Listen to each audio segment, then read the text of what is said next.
प्रदेश के सीएम शिवराज सिंह चौहान ने भू आवास योजना की शुरुआत की है। अब सिवनी मालवा के लोगों को जैसे ही इस योजना के बारे में पता लगा, यहां के लोगों ने नहर के पास खाली पड़े सरकारी जमीनों पर कब्जा जमाना शुरू कर दिया। उन्होंने जमीन कब्जा करने को लेकर जो कहा वो सुनकर आप हैरान रह जाएंगे। इन्होंने कहा कि मुख्यमंत्री जी ने कहा था कि जिसके पास जमीन या पट्टा नहीं है वो जमीन रोक सकता है, उसको पट्टा दिया जाएगा।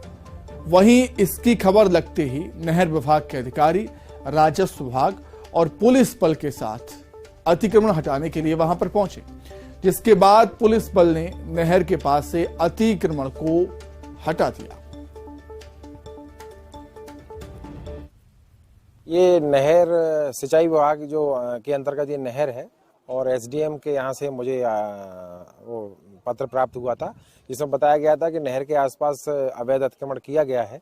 इस अतिक्रमण को दोनों तीनों विभागों के साथ आज आके यहाँ पर सिंचाई विभाग के सहयोग से हटवाया जा रहा है और ये सरकारी जमीन पर किया गया और नहर विभाग की जमीन पर किया गया अतिक्रमण है, जिसको हटा के इस जगह को पुनः सिंचाई विभाग अपने कब्जे में ले रहा है। ये किराए से रह रहे हम जगह रोक रहे, सभी रोक रहे थे, हम भी रोके।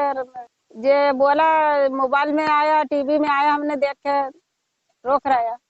किसने कहा है? शिवराज चौहान। सरकार ने महिला स्व सहायता समूहों को आत्मनिर्भर बनाने के लिए लगातार प्रयास कर रही है।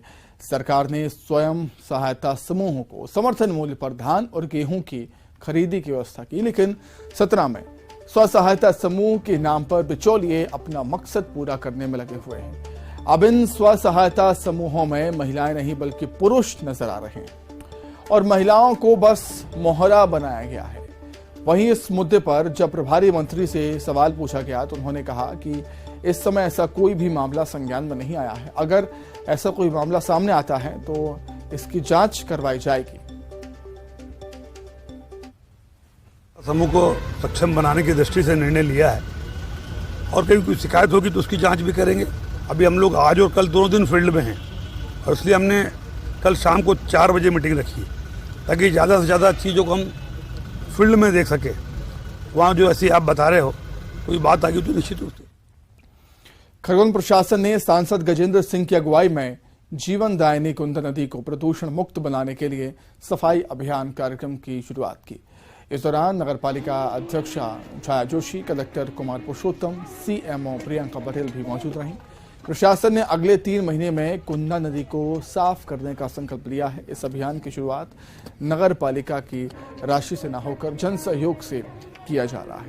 नदी से निकलने वाले गाद को किसानों और कुंभकारों को फ्री में दिया जाएगा।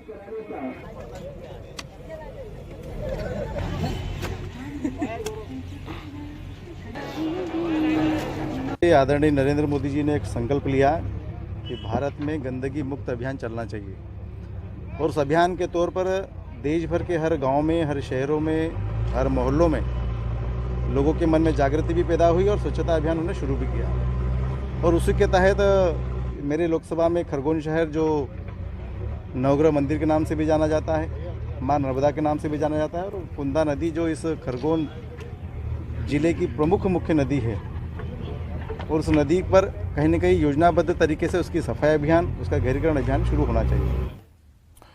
सूरजपुर में बंदरों का आतंक है। वार्ड क्रमांक 5 में पहुंचा है बंदरों का झुंड। घरों में बंदर उत्पात मचा रहे हैं। बंदरों की झुंड से वार्डवासी परेशान हैं, लोग परेशान हैं। वन अमला नदारत है, वार्डवासियों में नाराजगी।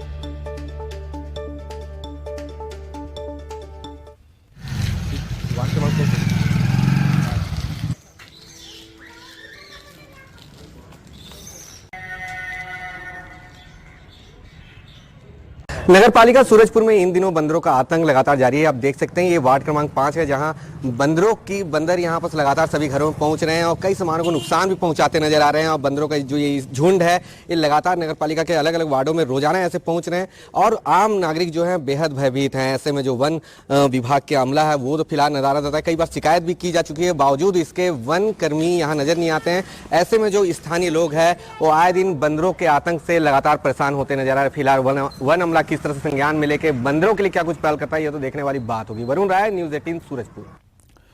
प्रधानमंत्री नरेंद्र मोदी की मां स्वर्गीय हीराबा की अस्थियां गंगा में विसर्जित कर दी गई हैं। हरिद्वार में हर की पौड़ी पर पीएम मोदी के छोटे भाई पंकज मोदी ने मां की अस्थियां विसर्जित की। उन्होंने पूरे विधि विधान से स्वर्गीय हीराबा की अस्थियां विसर्जित की। राजनीतिक तामझाम से दूर सादगी के साथ कर्मकांड पूरा किया गया। पीएम मोदी के परिवार की सादगी का अंदाजा इस बात से लगाया जा सकता है कि पुलिस प्रशासन से कोई इंतजाम करने के लिए कहना तो दूर, जानकारी तक किसी को नहीं दी गई थी। प्रधानमंत्री का परिवार बिना किसी प्रोटोकॉल के हरिद्वार पहुंचा था, जिसके चलते पुलिस प्रशासन और LIU तक को भनक नहीं लगी। घाट पर तीर्थ पुरोहित ने विधि विधान से अस्थि विसर्जन का काम संपन्न कराया। पीएम मोदी की मां स्वर्गीय हीराबा का निधन 30 दिसंबर को हुआ था। 100 साल की उम्र में स्वर्गीय हीराबा ने अंतिम सांस ली थी।